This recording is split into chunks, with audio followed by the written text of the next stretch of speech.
Number 62, People v. Sebastian Telfair. Good afternoon, Your Honors. My name is Barry Krinsky. I'm representing Mr. Telfair. Your Honor, I would request 3 minutes for rebuttal. Yes, sir. I will discuss the Bruin issues in some detail, but I would first like to address several other issues that we originally raised on our original appeal. Several salient facts that are relevant on both issues I would like to point to the court's attention.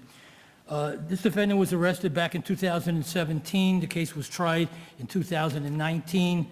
I was not the original trial lawyer on the case, but I did take over the trial of this case along with co-counsel, and also did represent the defendant to the appellate division, as well as making an application for a stay of the execution of judgment in this case, as well as bail to the appellate division before Judge Leventhal, who granted the stay and granted bail. The defendant posted the bail and is currently at liberty and has been at liberty since September of 2019. The application for the stay was continued by Judge Barros, who wrote a dissent in the appellate division and also granted leave to this honorable court. And I made a further application to this honorable court for the stay to be continued, which was in fact granted. The salient facts that are relevant in this case are at least the following. The defendant had been a longtime resident of Florida for more than a decade. He was an NBA basketball player, and he originally grew up in Coney Island, Brooklyn. He then became an NBA news player. He was Mr. married. Krinsky, can I just get to the one of the issues that I'd like to discuss, because I think we're up against the clock here. Okay, But, sure. your Molyneux argument is a propensity argument, a classic propensity argument. But Right. the way I see it, and I'd like your opinion on this, Sure. is the verdict sort of suggests that the jury didn't rely on a propensity argument because they acquitted him of 3 of the guns. And I would think that if they were merely deciding this case on propensity reasons, they wouldn't have undergone the analysis which they seemingly did to come to the verdict that they did. Am I incorrect about that? With all due respect, I think you're not, for the following reasons. The defendant was charged in the initial indictment with 6 counts relating to 4 weapons that were in the car during the course of the car was transported from Florida to New York. Mr. Telfair did not pack the car. He was not in the car when it was transported from Florida to New York. Eventually, he gets stopped for a traffic infraction, and they search the car. There's all sorts of personal property inside the car. To get to your specific question that you're asking, at the trial, the jury was out several days deliberating. The jury acquitted the defendant of 5 of the 6 counts relating to 3 of the 4 guns. Those guns were found in the trunk area of the vehicle. Inside the console of the car was 1 gun. The court, over our vehement objection, allowed into evidence substantial, in our position, violation of Molyneux. What Your Honor is getting at is the question of, well, they must have made an analysis to separate it all out. I submit to Your Honor that that's not accurate, because what happened in this case, after the jury be out for several days of deliberations, they sent back a note to the judge, basically, and it's in the record exactly what the note was. And the note essentially said, how exactly are we supposed to use this Molyneux evidence as it relates to what we're supposed to consider on knowledge or lack of knowledge or mistake or lack of knowledge on the case? And over our objection, I then made an objection. I believe I moved for a mistrial. I indicated to the judge that he should never have let this into evidence in the first place, and that the charge that he gave to the jury was so confusing and so erroneous, as Judge Barros pointed out in her dissent, that the jury was completely confused. What in the world does 2 incidents from 2006 and 2007 have to possibly do with finding a gun in the console of the car? Within 10 minutes, the jury acquitted the defendant of 5 of the 6 counts and convicted him of that 1 count that Your Honor is referring to. I think it's important to know what the prior Molyneux stuff was, as to why would you even allow it in. One Counsel, was a 2006. to that point, I'm sorry, Counsel. I'm sorry, to, sure. To that point on the prior Molyneux, it seems to me Molyneux's 2 parts. Just speak a little louder, I'm sorry. I'm sorry. Molyneux is 2 points. 2 prongs in essence, or 2 steps. One is, does it fall within the exceptions to the propensity evidence, right? The categories under Molyneux, issue of law. Point two, even if it does, was it an abuse of discretion to let it in? So taking step one, are you arguing that this evidence didn't fall within any of the Molyneux exceptions, or are you arguing it was an abuse of discretion to let it in? Or Both. Okay, so why wouldn't this fit into lack of mistake or accident? Because the defendant's defense was not lack of mistake. Defendant's defense was that he had no, That it was an accident? that he had no, he didn't pack the trunk and that he had no knowledge that the guns were in the car. That was the, So what's the distinction dis- between lack of mistake okay, and knowledge? I'll give would you an say? example of the distinction. The distinction was in 2006, the prior Molyneux incident that the judge allowed in over our objection.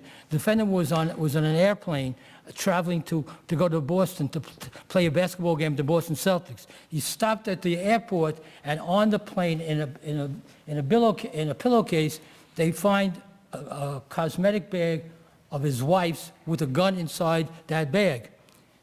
They conduct a law enforcement investigation at that time.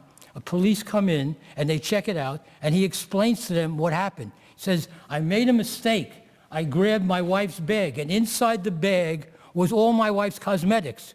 I didn't know it. I didn't know the gun was in there. It's her gun. But isn't that the point? That the mistake is I took the wrong bag, and I didn't know that there was a gun in it. You're still back to I didn't know. Well, the difference is that the mistake was there, that he says, I took my wife's bag. I didn't know the gun was in there.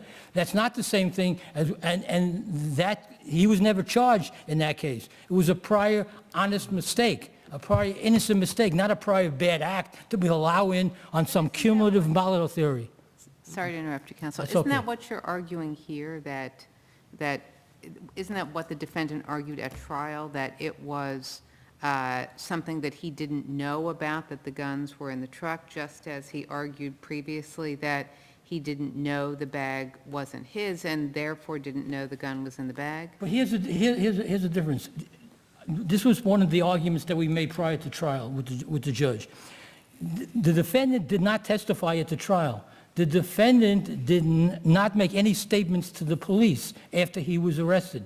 So there's no testimony from the defendant, there's no admission from the defendant as to anything. Is your rule would be that it's only when the defendant testifies that you can put in Molyneux evidence? No, I didn't say that. I said that the part of the discussion as to whether or not you should allow any of this in, because it's so prejudicial, and the probative value is so de minimis from incidents that happened 13 and 14 years That's ago. a balancing issue. But Yes. I think we were and that's a part two. Right. I think we were starting with, does it fall within any of the exceptions, was the focus, I think, of this questioning.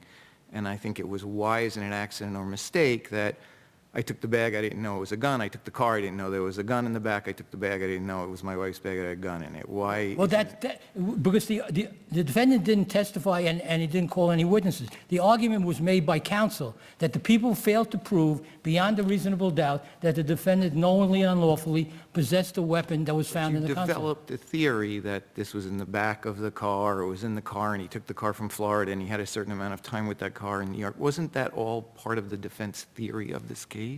Well, I would submit, I understand Your Honor's point. I think that the argument that was made at the time was that none of this should have been allowed in because the prejudicial effect of it outweighed the probative value.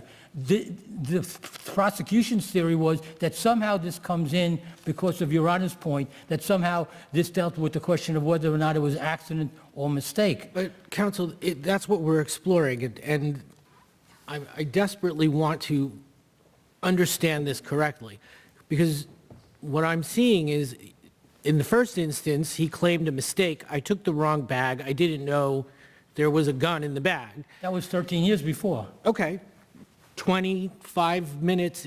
I'm just talking about the nature of the claim, and that you concede is a mistake. Here, he's now in a vehicle in which guns are present, and he's claiming, from where I stand, essentially the same thing. I didn't know that there were guns in the vehicle because I didn't pack the vehicle. I didn't put the guns in there. I just happened to be the guy who was in it. I don't understand the distinction. So, and I think maybe you tried to explain it and I just didn't get it. I think the distinction is here that in the first instance, he was confronted by law enforcement, and he responded that I grabbed my wife's bag by mistake. In the case before the jury, the defense lawyer argued to the jury that the prosecution failed to prove beyond a reasonable doubt that the defendant had any knowledge that the guns were inside the car. That was the position. And he didn't testify, and he didn't make any statements to the police. So on what theory is it being rebutted? There was an issue as to whether or not, well, are you allowing this in as part of the people's direct case? Doesn't that go, counsel, to the question of whether it was put at issue as opposed to whether the nature of what happened was the same in the different incidents? In other words, it was the same I think, kind of with all due mistake? respect, I think it's both, Your Honor. I think that whatever theory you want to use, the testimony that was allowed in from his wife, from his girlfriend, from the police who arrested him in the second case on a misdemeanor in the car, all of that was so highly prejudicial that on whatever theory it was allowed in, it became so overwhelmingly prejudicial to the defendant. But when you go back, how, the difference between propensity, he did it before, so he must have done it this time. He lied before about whether he knew the gun was in the bag 10 years ago. How does what he said or did some 10 years ago prove that he did it this time? It doesn't at all, and the whole point is it never should have been allowed in the first place. It has no relevance whatsoever. The gun that was allegedly found in the... Would it matter if it was the same gun or an item that there was a question as to what it was, like counterfeit money? Well, there's no question that it's a different gun that was allegedly found inside of a car 13 years earlier. There's no question about that issue. So, If it were the same gun, would it? no, it's not the same gun, obviously. No. You're not hearing me. If it was the same gun for this case that he had previously possessed, would it then make a difference? That's a hypothetical situation. It may or may not made a difference depending upon the specific facts of both of those incidents. But as Judge Barros indicated in her dissenting But opinion... in the hypothetical, it's the same gun. It's not the same gun. In the hypothetical, If it was it's the same gun, gun. yes, it might have made a difference in terms of the argument. The bottom line is, the general rule is that all this type of evidence is inadmissible. It's a prior uncharged crime, which is highly prejudicial. Are It's you only- asking this court to overturn Ingram and Alvino? I'm sorry? Are you asking us to overturn Ingram and Alvino? Because I really can't distinguish what happened in those cases with what's happening here. Well, there's a whole, I cited, as you know, I don't want to go through all the cases, we don't have the time to do that. There's many, many cases that are cited, Singleton and countless other cases, which deal with this exact set of circumstances. There was additional improper Molyneux evidence that was allowed in through his wife and through his girlfriend, which was designed in an attempt, I would submit, only to muddy up the defendant and make him seem like an unpleasant, undesirable character before the jury. And all of that played into the fact that when the prosecutor in their summation kept harping upon these prior incidents, well, he did it, basically the argument, cutting to the chase, having tried many cases, cutting to the chase, what happened in the courtroom is that the prosecutor was attempting to influence the jury that this is a bad guy, he didn't treat his wife right, his wife and he had marital issues, he basically tossed him out of the house, he then supposedly stole some of her property, gave it to his girlfriend, all of that played out over our objection. It was all uncharged crimes, which should not have been allowed in. The cumulative effect of all of this, especially in a case such as this, where the jury acquitted the defendant of 5 of the 6 counts, and within 10 minutes after they get recharged on this confusing, erroneous, prejudicial Molyneux evidence, they convict him of 1 count, now facing Counsel, 3.5 years in jail. Your time is up. If you have a minute or two that you want to spend on anything about Bruin Yes, Judge. that is different from what we've heard before, please do. Oh, okay. I understand that, and I understand that the court, so just relevant facts. The defendant was a non-resident of New York at the time of this incident, had been living in Florida for more than a decade. The guns that were subject matter of the original indictment, only one of which he was convicted of, the guns were lawfully purchased in Florida and were lawfully registered in Florida. And the defendant... Did he have a license in New York? No, he did not have a license in New York. He wasn't living in New York, and he would not have been able to get a license in New York as a non-resident at the time. Why is that? Does New York bar non-residents from applying for a Well, under the license? sort of circumstances that he would have found himself in, he would not have been able to get a license under those circumstances. You mean he had a disqualification? No, not another disqualification, just the fact he was a non-resident at the time. Well, that's my question. Are you saying that New York law bars non-residents from applying for a Saying that license? under certain circumstances that are applicable when this would have happened, the answer is yes, he would have been barred from getting a license. And under the Hughes decision, and then under Patterson and Baker, which I would rely upon on the Brune analysis, that he would not have been required to have applied for a license because the law was such that the law had been previously settled. I'll reserve the rest of my time for rebuttal. Thank you. Thank you.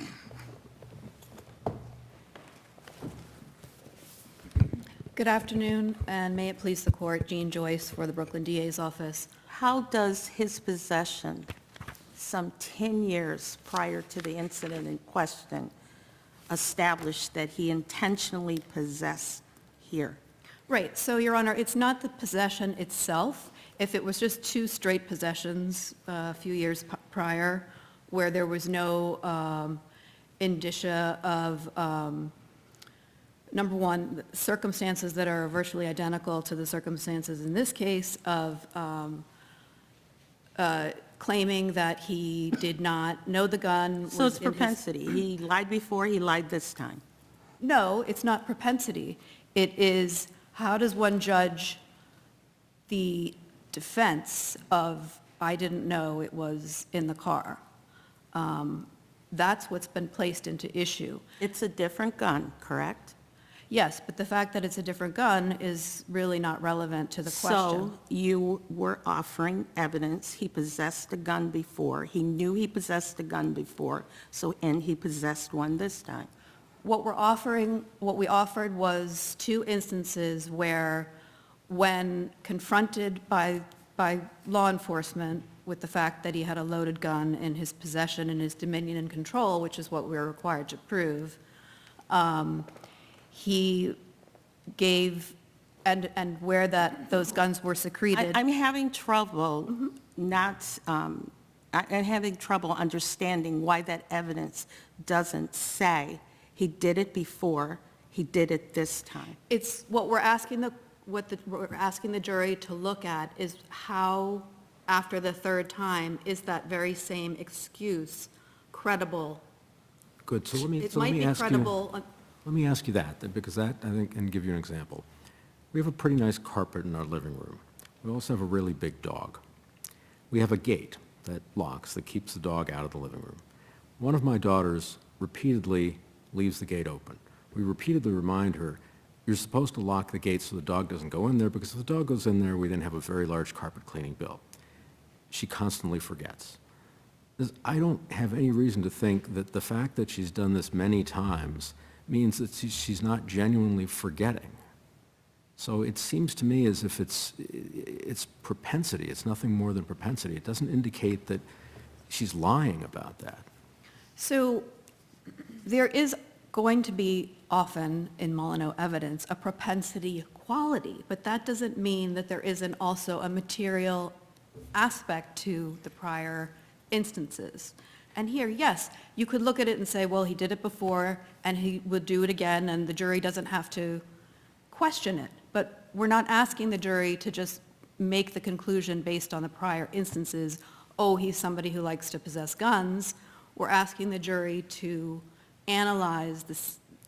But how Aren't you really defense. saying, though, that when he does possess guns in a circumstance that may not be lawful, that he tends to come up with a similar excuse about it, which I think is very close to what the instruction actually was. Yes. And so if the point is, he makes the same excuse for unlawful conduct time and again. How is that mistake as opposed to propensity? It's not mistake, it goes to the question of knowledge. I mean, I You're think in saying this- he knows that he has the gun and was breaking the law in each circumstance? Correct.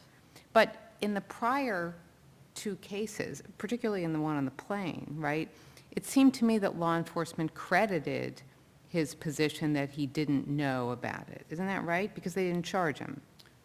They did not charge him. Okay. Fair to say that perhaps they gave it some credit, given that they didn't charge him. So how is that specifically probative of whether he knew the guns were in the truck if that earlier exchange was, seems to me at least arguably credited by the police? Well, it certainly gave him information about his sense of responsibility or, duty to... That's what I'm struggling with. That Yeah. level of generality seems to me to be maybe too broad for this analysis, because it seems to me that most of the cases look very specifically, did you file a false certificate in the past? Yes, I did. You probably know that it is false going forward. Or did I know that substance was poison the first time? Maybe you get a pass the second time, probably not. But how does that track onto what we have here? Right, so the officer in the first case may have credited his excuse. I don't believe that we credited that excuse. I think we believed that it was just another example of him coming up with a reason for having dominion and control over an unlicensed gun, which was brought into a state that it wasn't supposed to be in, which is another factor, which is exactly like the factor in this case. But I would also point to the Cass case where previously, where the defendant was charged with charged with manslaughter and for strangling a victim who'd made an unwanted sexual advance. And he claimed EED, and the people were then permitted to put into evidence a very similar prior instance where where this defendant had killed somebody else, and similarly claimed that he was under some sort of emotional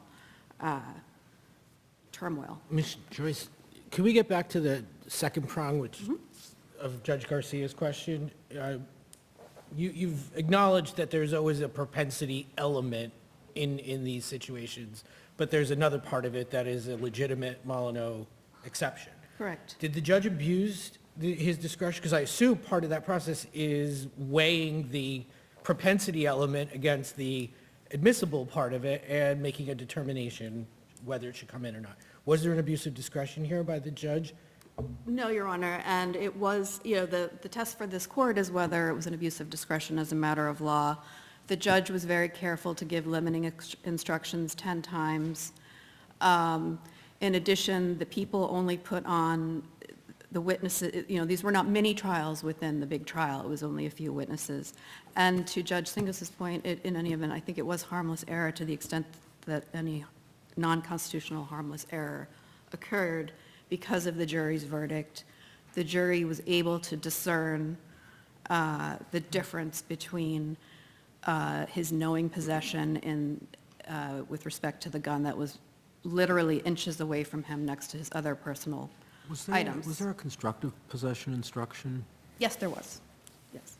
And now I'd like to turn to Bruin. I'm going to take a quick crack at the preservation and the standing just very quickly and say that, what could this defendant have done? He could have applied for a license. Having failed at that, he could have made a motion in his omnibus motion and said, I believe the Second Amendment guarantees a fundamental right to possess a gun, and that this alleged residency requirement and this proper cause requirement are unconstitutional. I think I don't think it's correct to say that he had to make an allegation as to the standard that this court should have used. That really isn't his substantive complaint. His substantive complaint is his rights were impinged upon by these provisions of the statutory scheme. So let me just be clear on this first point you're making. He could have applied for a license. So he decides he's going to leave, sending everything up, going to move to New York or somewhere else. But he's traveling to New York, let's put it that way.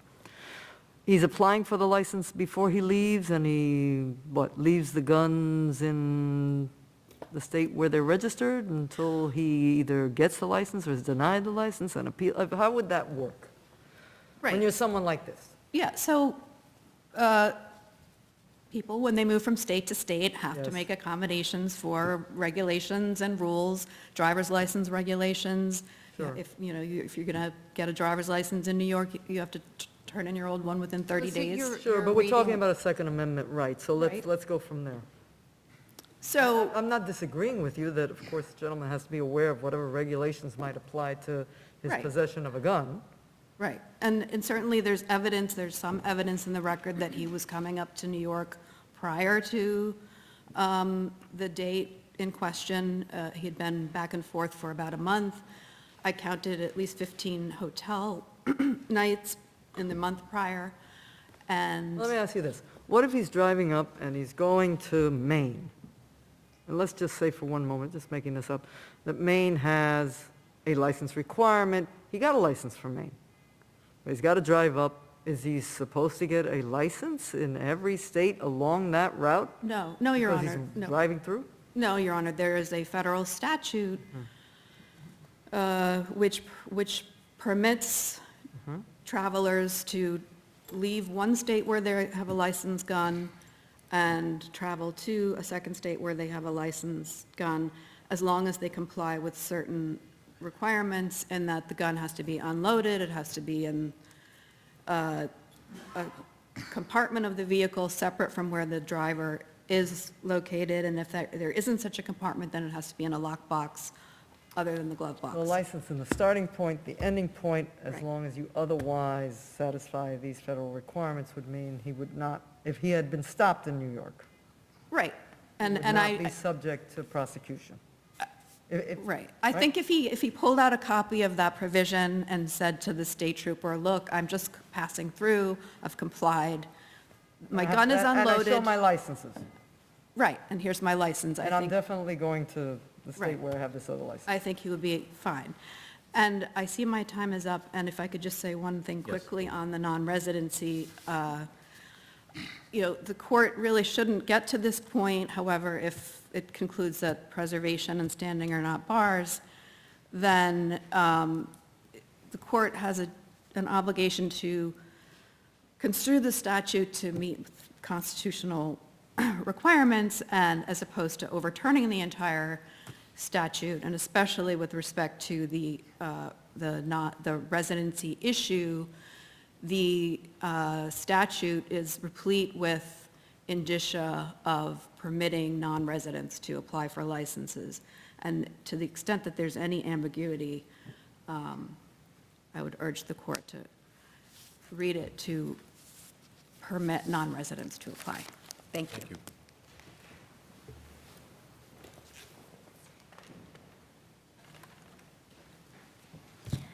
May it please the court, Esther Merdukeva for the Attorney General. There are 3 points I'd like to make about preservation that have not yet come up. The first is that preservation is a jurisdictional requirement. It is not merely prudential. That is a limitation that is sourced not just from statute, but from the New York State Constitution. And the sole exception that has been judge-made is the mode of proceedings exception to preservation, and that properly reflects the jurisdictional nature of the preservation requirement. So, counsel, is it your view that there is no room for this court to find an exception for an intervening Supreme Court decision where there's a case on point from this court at all? And if so, how do you explain the discussion of that in Patterson?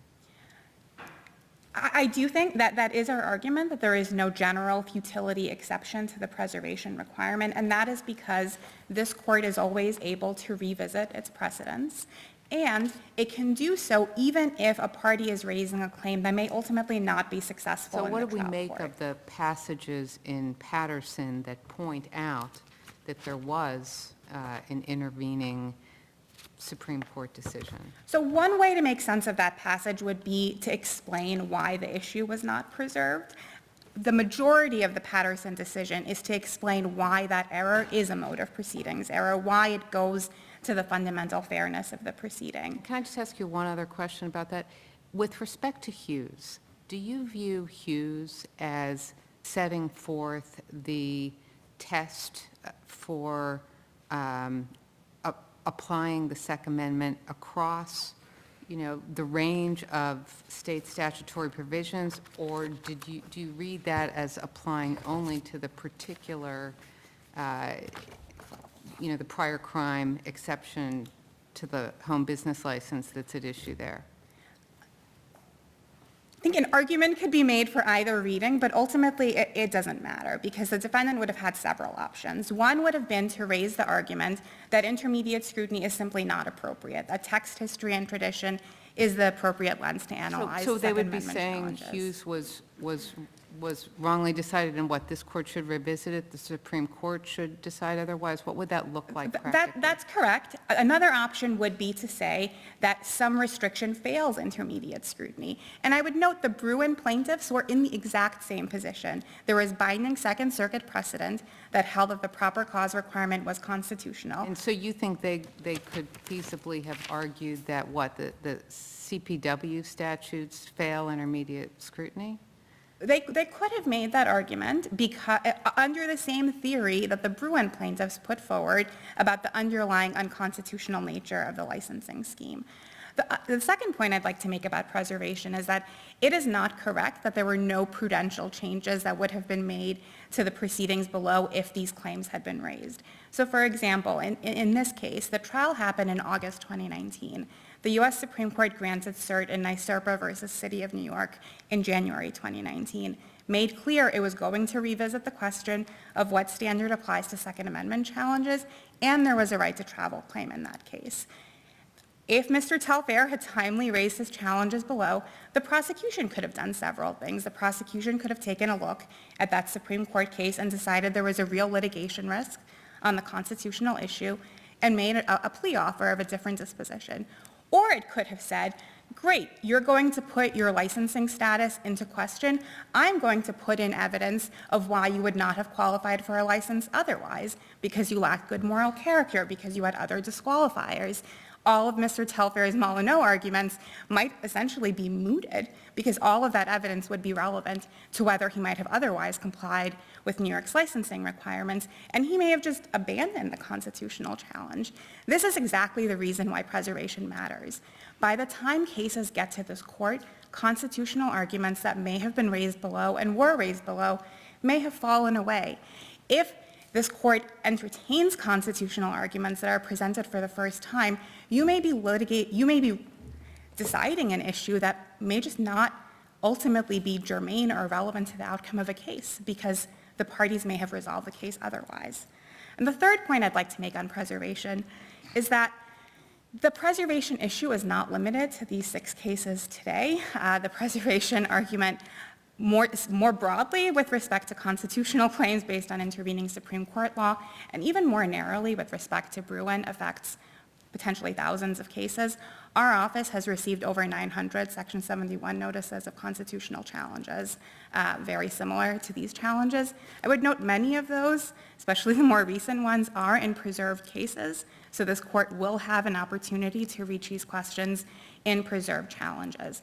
If this court decides to depart from its preservation jurisprudence, not only will you be reaching these cases in those preserved cases, but if you end up sending these cases back for new fact-finding on many of these issues that were undeveloped, you will then also be relitigating possibly tens of thousands of challenges that have already been concluded, where the trial is concluded, people have taken pleas, and that would pose really remarkable burden on the lower courts when they're already dealing with these issues in I guess the preserved question cases. is whether or not that flows from Bruin or preservation. Well, Your Honor, it does not flow from Bruin, and I have many things to say about that. I'm cognizant of the time, and I will be speaking in the next case, so I'm happy to address that question now or wait until the next case. Why don't you go ahead and address it now, because I have a couple questions also. Sure. The application of Bruin to this case is very different from the application of intervening Supreme Court case law in Patterson, for example. Bruin has no direct application here. Bruin was not a criminal case. It was a Section 1983 challenge to a licensing requirement brought by people who already had licenses. So really the only question there was whether the proper cause requirement that barred these individuals from having unrestricted licenses was constitutional. That holding has no direct application here. As we've discussed ad nauseum, none of these defendants had licenses or even applied for licenses. Bruin especially has no bearing on the privileges and immunities claim. That did not come up in that case at all. What about the issue of the standard that Bruin adopts for determining whether or not a licensing scheme as a whole or any particular provision of a licensing scheme can survive a Second Amendment challenge? Your Honor, questions that go to the application of Bruin's standard to different types of Second Amendment challenges are exactly the type of claims that need to be preserved. What Bruin set forward is a very fact-intensive historical standard that requires factual development. Justice Thomas said... The facts are not specific to the defendant, right? That's the point of the historical fact. They may be, actually, Your Honor, because there are two separate inquiries that are required by Bruin. The first inquiry is whether the defendant's conduct is protected by the Second Amendment at all, and that is a question that itself depends on the text and the history of the Second Amendment. And then, once that has been established by the party seeking to assert the Second Amendment right, the burden shifts to the government to defend any restriction on a presumptively protected right with historical evidence. So depending on the nature of the defendant's conduct, the Second Amendment may or may not apply. Prior felon, let's just choose that one. Prior felon. I'm sorry? Prior felon, let's just choose that one. Sure. I think one question would be what would be specific about that defendant? If everyone could see there's a prior felony conviction. Well, there would be a couple of questions that are specific. One would be is if in the context of the Range case, Okay. that issue arose in the Range case, that was an instance where a person brought a preemptive lawsuit against the Department of Justice to challenge that disqualifier and said, I want to exercise my constitutional right and I cannot do so because of this disqualifier. The first level inquiry on the scope of the Second Amendment right there is different from someone who does not have a license, merely possesses a gun without a license, and then comes forward and says, I have a Second Amendment right. You would also have to establish whether there is a Second Amendment right to unlicensed carry in all circumstances, in some circumstances, in limited circumstances. These are all questions that require development, and the development... What facts would be specific to a particular defendant? Perhaps I'm misunderstanding your argument.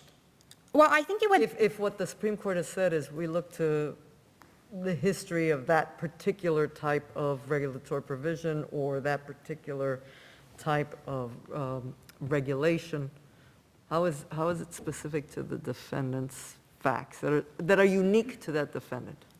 Again, at step one of the inquiry, the court looks to whether the defendant's conduct is protected by the Second Amendment. And to evaluate that question, you would need to look at what the conduct is. Maybe that question overlaps for some people. Maybe for many people, the reason they carry a gun without a license is going to be the same, but it is not necessarily determinative. And more specifically, I will say I have litigated many post-Bruin challenges to New York's gun laws. The historical record inquiry is not superficial. This involves Is that being made in these cases, counsel? If you can tell us from your experience you're referring to? I'm sorry, if you could just clarify the question. The record in these cases that you're referring to being made with regard to what the historical evidence is?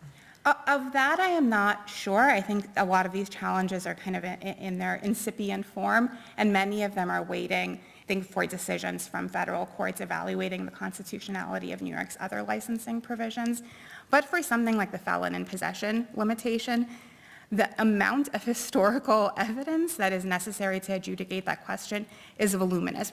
We're talking about literally hundreds of exhibits. Our state, many other states have hired experts to opine on the historical evidence for these issues and other Bruin-related issues.